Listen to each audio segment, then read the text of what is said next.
बिस्मिल्लाहिर्रहमानिर्रहीम। The next point of discussion is congestive heart failure. Congestive heart failure को जो हम डायग्नोस करते हैं वो बी टाइप नाइट्री यूरेटिक पेप्टाइड से करते हैं। बी टाइप नाइट्री यूरेटिक पेप्टाइड से हम कंजेस्टिव हार्ट फेलर को डायग्नोस करते हैं।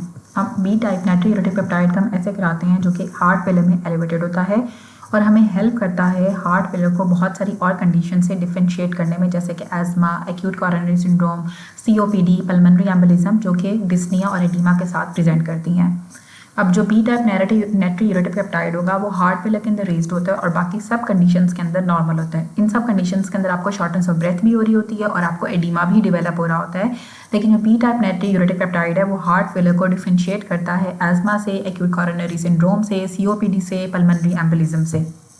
अब एमसीक्यू दिए में एक बहुत ज़्यादा ओबीस, मॉर्बिडली ओबीस फीमेल थी, उसकी हार्ट फेलर से डेथ हो गई है। तो ऑटोप्सी के ऊपर जो हार्ट था उसका वो 900 ग्राम्स का था। नॉर्मल हार्ट जो होता है वो 400 ग्राम्स का होता है। जब आपने हिस्टोलॉजी कराई तो एडिपोज सेल्स थे जो कि इंटरमिक्स्ड थे कार्डिक सेल्स के अंदर। तो एग्जांपल क्या होगी ये फैटी इन्फिल्ट्रेशन की। हार्ट के अंदर फैटी इन्फिल्ट्रेशन हो गई है, इसीलिए हमें एडिपोज सेल्स आपके कार्डिक सेल्स के अंदर इंटरमिक्स्ड नजर आ रहे हैं और हार्ट का साइज भी एनलार्ज हो गया, दैट इज 900 ग्राम्स, और उसको हार्ट फेलर की वजह से डेथ हो गई है। अब एक यंग मैन है, उसको हार्ट फेलर डेवलप हो गया, उसको बायलैटरल प्लूरल इफ्यूजन है। जब आपने प्लूरल टैप कराया तो हमें क्या नजर आएगा, ट्रांसुरेट फ्लूइड के अंदर सेकेंडरी टू हार्ट फेलर हमें 2 to 3% लिम्फोसाइट्स नजर आते हैं।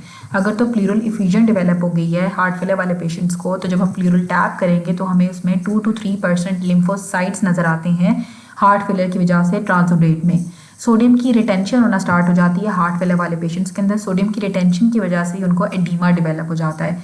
मैनेटोल हम देते हैं लेकिन बहुत ध्यान से देना होता है हमने कंजेस्टिव हार्ट फेलर वाले पेशेंट्स के अंदर।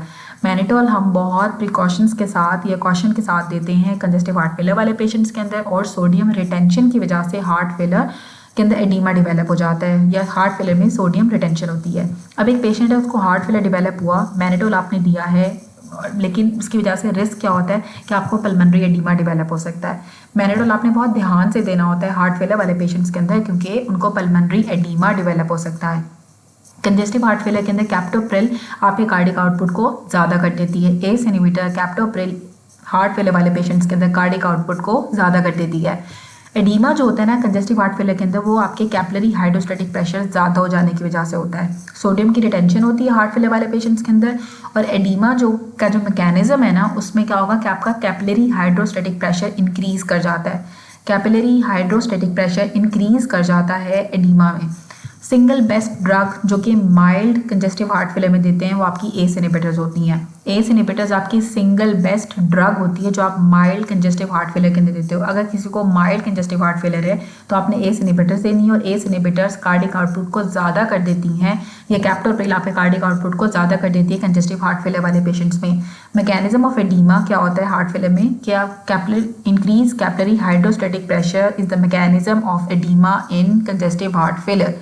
65 ईयर ओल्ड पेशेंट है, उसका AST ALT रेज्ड है, मतलब उसके लिवर का डैमेज हुआ है। पिटिंग एडीमा आपको मिल रहा है ग्रेड 2 का बायलैटरली, और JVP भी रेज्ड है। तो डायग्नोसिस क्या होगी, हार्ट फेलर। ठीक है, हार्ट फेलर वाले पेशेंट्स के अंदर ALT AST भी रेज्ड हो सकता है, पिटिंग एडीमा होगा जो कि ग्रेड 2 का होगा, बायलैटरली पिटिंग एडीमा होगा, और JVP भी उसकी रेज्ड होगी। हार्ट फेलर वाले पेशेंट्स के अंदर JVP रेज्ड होती है, पिटिंग एडीमा होता है, और AST ALT भी रेज्ड हो सकता है। अब हार्ट फेलर हुआ है, JVP रेज्ड है, आपको बायलैटरल बेसल क्रैपिटेशंस मिल रही हैं, इसका मतलब है कि उसको प्लूरल फ्यूजन डेवलप हो गई है। यूरिया उसका 90 हो गया है, क्रेट उसका 2 है, तो ड्रग ऑफ चॉइस जो हम डायूरेटिक्स देते हैं वो फिरोजामाइड होती है। हार्ट फेलर वाले पेशेंट्स के अंदर हम फिरोजामाइड देते हैं जो कि आपकी लूप डायूरेटिक होती है। हार्ट फेलर वाला पेशेंट है, JVP रेज्ड हो गई है, बायलैटरल बेसल क्रैपिटेशंस है, मतलब उसको प्लूरल फ्यूजन भी डेवलप हो गई है। यूरिया उसका 90 है कि यूरिया उसका 90 हो गया है, क्रेट उसका 2 है, तो ड्रग ऑफ चॉइस क्या होगी, फिरोजामाइड उसको हम देंगे। अब एक पेशेंट है हार्ट फेलर वाला, उसको इमरजेंसी के अंदर आप लेकर आए हो, उसको शॉर्टनेस ऑफ ब्रेथ हो रही है, साथ आपको बेसल क्रैपिटेशंस मिल रही हैं। जो फर्स्ट लाइन ट्रीटमेंट होता है वो हमने इंजेक्शन फिरोजामाइड देना होता है। अगर कोई हार्ट फेलर वाला पेशेंट है वो इमरजेंसी के अंदर आया है और उसको शॉर्टनेस ऑफ ब्रेथ डेवलप होगी, साथ आपको बेसल क्रैपिटेशंस मिल रही हैं, तो पहली चीज़ जो आपने करनी है, आपने इंजेक्शन फिरोजामाइड देना है। और वैसे जो कैप्टोप्रिल या जो एस इनहिबिटर्स होते हैं वो हम माइल्ड हार्ट फेलर वाले पेशेंट्स के अंदर देते हैं ताकि हम कार्डिक आउटपुट को इंक्रीज कर सकें। अब एक पेशेंट है जिसकी लेफ्ट वेंट्रिकल की हाइपरट्रॉफी हो गई है, प्रेजेंट किया है चेस्ट पेन के साथ, और उसको हल्की फुल्की शॉर्टनेस ऑफ ब्रेथ भी है। ब्लड प्रेशर उसका 90/70 है, पल्स उसकी 90 है।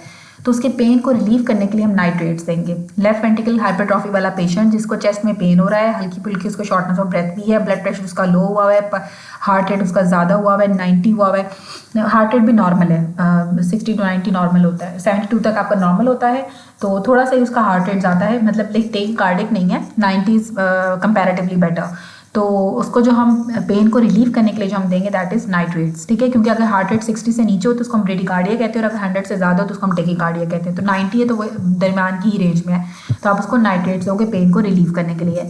अब एक पेशेंट है नॉन केस है कंजेस्टिव कार्डिक फेलियर का, उसको शॉर्टनेस ऑफ ब्रेथ डेवलप हो गई, साथ उसको बेजल क्रैपिटेशंस भी मिल रही हैं। इमीडिएट ड्रग ऑफ चॉइस क्या होती है? Loop diuretic. Immediate drug of choice में हम इंफिरोजामाइड का इंजेक्शन लगाते हैं। इमीडिएट ड्रग ऑफ चॉइस आपकी लूप डायूरेटिक होती है।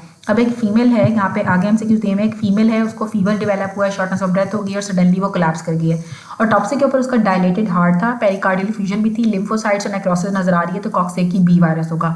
कॉक्सेकी बी वायरस आपके हार्ट को अफेक्ट करता है, जिसकी वजह से फीमेल को बुखार भी हो सकता है, सडनली वो कोलैप्स कर जाएगी और उसका डायलेटेड हार्ट होगा, पेरिकार्डियल फ्यूजन भी होगी, लिम्फोसाइट्स और हमें नेक्रोसिस भी मिलेंगे।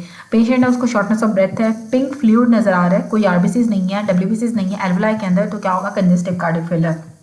कंजेस्टिव कार्डिक फेलियर वाले पेशेंट्स के अंदर हमें शॉर्टनेस ऑफ ब्रेथ के साथ हमें पिंक फ्लूइड मिलता है एल्वुलाई के अंदर, ठीक है, और जिसमें ना कोई आरबीसीज होते हैं और ना ही डब्ल्यूबीसीज होंगे। अब एक 3 साल का बच्चा है, उसने कुछ खा लिया, इनहेल कर लिया है, उसके बाद उसको शॉर्टनेस ऑफ ब्रेथ स्टार्ट हो गई है। जो ब्रेथ साउंड्स थी वो राइट साइड पे तो नॉर्मल थी, लेकिन लेफ्ट साइड पे उसकी एब्सेंट थी। जब आपने चेस्ट एक्सरे कराया तो फॉरेन बॉडी उसकी लेफ्ट लोअर ब्रोंकस के अंदर लॉज थी, तो डायग्नोसिस क्या होगी? साइटस इन्वर्सिस, ठीक है। नॉर्मली जो होती है ना वो राइट ब्रोंकस आपका मोर स्ट्रेट होता है, और जो फॉरेन बॉडीज होती हैं वो राइट ब्रोंकस के अंदर लॉज करती हैं। अगर तो एक ऐसा बच्चा हो जिसके लेफ्ट ब्रोंकस के अंदर अगर फॉरेन बॉडी लॉज कर रही है, तो इसका मतलब है कि उसको साइटस इन्वर्सिस है। अब एक पेशेंट है, हिस्ट्री थी उसकी मायोकार्डियल इंफार्क्शन की, उसके बाद उसको शॉर्टनेस ऑफ ब्रेथ डेवलप हो गई, सीधा लेटने पे उसको शॉर्टनेस ऑफ ब्रेथ हो जाती है और उसका यूरिन आउटपुट भी कम हो गया है। एग्जामिनेशन के ऊपर उसको पीडल एडीमा भी हुआ है, उसकी जेवीपी रेज्ड हुई हुई है, बेजल क्रैपिटेशंस आपको मिल रही हैं, लिवर टेंडर हुआ हुआ है, शिफ्टिंग डलनेस भी पॉजिटिव है, तो लाइकली डायग्नोसिस क्या होगी? Congestive cardiac failure. अब एक पेशेंट है, उसको 1 साल की हिस्ट्री थी, उसको शॉर्टनेस ऑफ ब्रेथ थी, प्रेजेंट किया है कफ के साथ, वीज है, हाइपर रेजोनेंट चेस्ट हो गई है, ठीक है, हाइपर रेजोनेंट चेस्ट है और वोकल फ्रेमिटस उसका डिक्रीज कर गया है। तो पल्मोनरी फंक्शन टेस्ट के ऊपर आपकी जो FEV ओवर FVC जो होती है, force expiratory volume first second के अंदर जो फोर्स वाइटल कैपेसिटी होती है वो आपकी डिक्रीज कर गई है। ऑल्सो जो उसकी लंग इलास्टेज है वो भी डिक्रीज कर गई है। जो what is the cause of increase activity of neutrophil elastase? तो निकोटीन की वजह से उसकी न्यूट्रोफिल इलास्टेज की एक्टिविटी ज़्यादा हो गई है।